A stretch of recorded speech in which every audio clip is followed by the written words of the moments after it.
तुषार मेहता की निगाह में पैदल चलते हुए लाखों मजदूरों का यह दृश्य नकारात्मकता नकारात्मकता नकारात्मकता फैलाने के लिए, जबकि भूखे प्यासे पैदल चलने वाले ये लोग उस वक्त ना तो टीवी देख रहे थे, ना अखबार पढ़ रहे थे और ना ही ट्वीट कर रहे थे कि 1000 मील की यात्रा कर चुके हैं, 1000 मील बाकी है।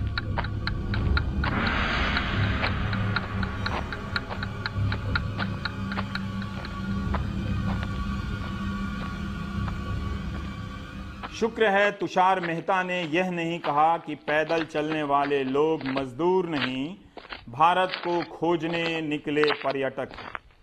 किराया ना दे पाने, काम और कमाई बंद हो जाने, भूख और महामारी के भय के कारण ये लोग मजबूर किए गए। इनके पाँवों के छालों को एक वकील ने सिर्फ इस निगाह से देखा कि पाँव के छालों को दिखाया जाना नकारात्मकता फैलाना है। उनके हिसाब से मीडिया ने इसे दिखाकर गिद्ध की भूख मिटाई है, लेकिन मेरे हिसाब से पत्थर हो चुकी अंतरात्माओं को झकझोरने का प्रयास किया जो नाकाम रहा। कोई अदालत में कैसे कह सकता है कि राष्ट्र के प्रति शिष्टाचार नहीं जताया गया? इन तस्वीरों को दिखाने वाले प्रलय की भविष्यवाणी करने वाले हैं। इनकी जिंदगी में प्रलय ही तो आया था और वो मीडिया के कारण नहीं हुजूर, इनके खुद के कारण नहीं, बल्कि सरकारों की लापरवाही और बिना तैयारी के तालाबंदी के चलते। 1947 में विभाजन के वक्त जब लाशें और इंसान साथ साथ इधर से उधर हो रहे थे, तब क्या उनके बारे में लिखना छापना नकारात्मकता का प्रचार था?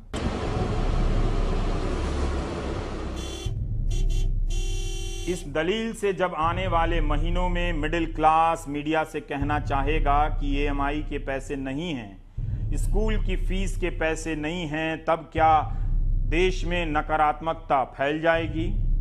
फसलों के दाम न मिलने से बर्बाद किसान अपनी व्यथा कहते हुए क्या नकारात्मकता फैलाने के अपराधी हो जाएंगे?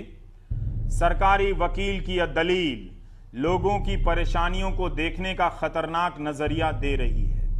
जिन्हें लगता है कि वकील ने ठीक कहा, उन्हें पता नहीं कि वे अपने साथ क्या कर रहे हैं। अदालत सिर्फ गॉथिक रोमन शैली के विशालकाय खंभों पर टिकी इमारत नहीं होती है, इंसाफ की अंतरात्मा का आंगन होती है। क्या हम कोई ऐसा समय देख रहे हैं जहां वकालत की सोच सीमेंट की तरह जम गई है और सीमेंट से बने खंभों ने वकीलों के लिबास पहन लिए हैं?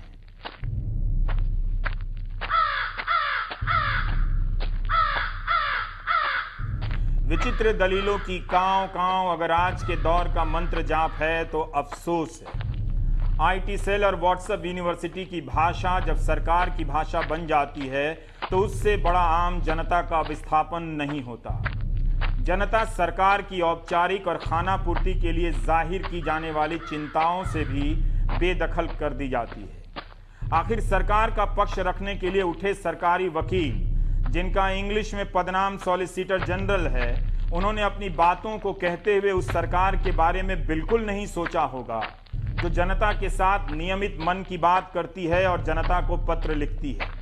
सरकार को अपने वकील की पेश की गई दलीलों को ही लिखकर जनता के पास भेज देना चाहिए। सत्य यही है कि अगर पत्रकारों ने जान पर खेलकर गरीब मजदूरों की व्यथा ना दिखाई होती तो 2 महीने बाद अदालत में इस पर बहस नहीं हो रही होती।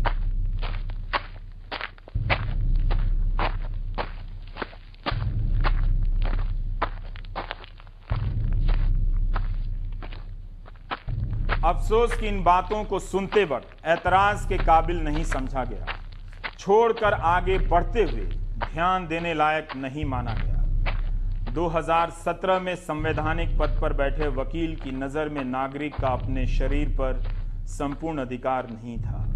2020 में नागरिक का अपनी तकलीफों पर भी अधिकार नहीं रहा। अपनी तकलीफ का बताना, आपकी तकलीफ को दिखाना राष्ट्र के प्रति कृतज्ञता का उल्लंघन है। नकारात्मकता नकारात्मकता नकारात्मकता है।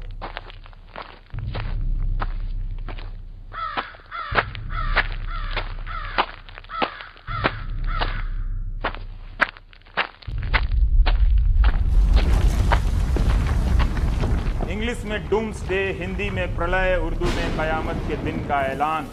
ऐलान नहीं, यथार्थ है। यह वो दलदल है जो अब फैल गया, जहां जनता मामूली हो गई, वो धंसती जा रही है।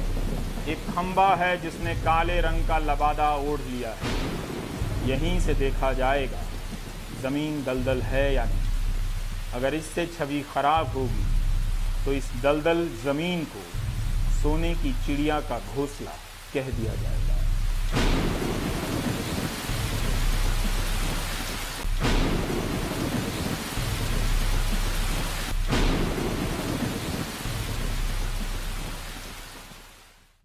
तुषार